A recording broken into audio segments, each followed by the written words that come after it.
આજે છે આ કંઠેસરી,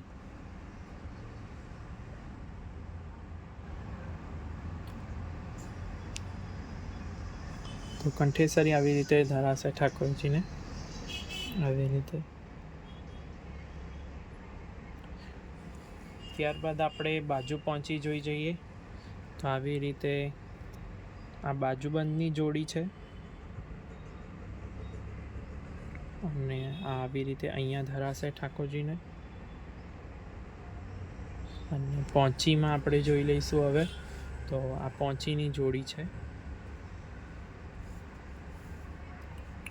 તો પહોંચી આપણે ઠાકોરજીને અહીંયા આગળ આવી રીતે ધરાશે.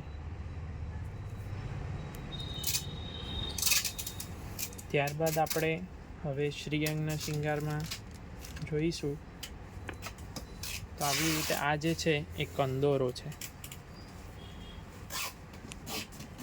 તો કંદોરો આવી રીતે પીછોડો, આળબંધ, ધોતી વગેરે બાંધ્યા પછી આવી રીતે પ્રભુને અહીંયા કટ્ટી ઉપર ધરાઈ જશે કંદોરો.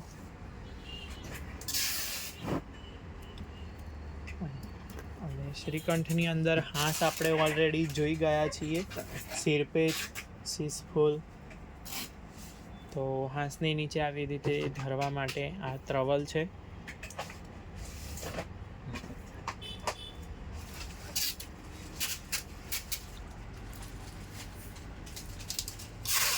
આવી રીતે ત્રવલ.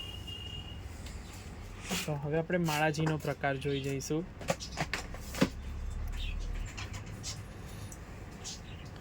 તો માળાજીમાં આ જે છે એ દુલરી માળા છે. હલકા શિંગાર હોય ત્યારે આવી રીતે ધરવા માટે. તો હવે આપણે માળાજી પણ ધરીને જોઈએ.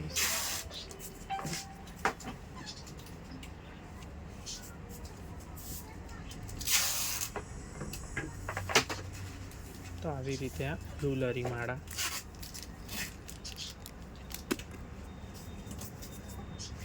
હવે ત્યારબાદ હલકો શિંગાર હોય કૃષ્ણકાલની અંદર, પછી જેમ જેમ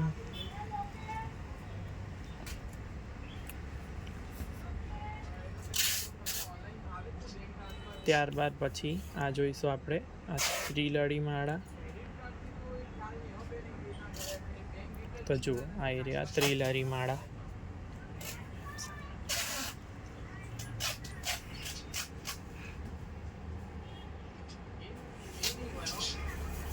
આવી રીતે ત્રિલળી માળા. તો એક વખત તમને ફ્લેટ સરફેસ ઉપર પણ બતાવી દઉં.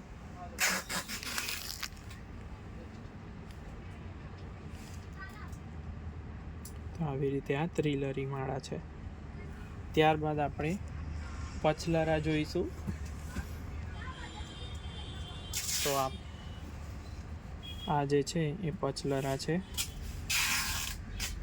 કૃષ્ણકાલની અંદર જ્યારે ઉત્સવ આવે ત્યારે તમે આપણે આવી રીતે ધરાઈ શકીએ ઠાકોરજીને. આપણે ઠાકોરજીને ધરીને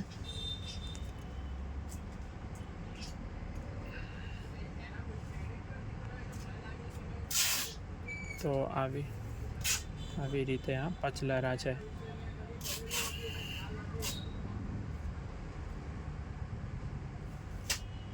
અને ત્યારબાદ આવશે સતલરા.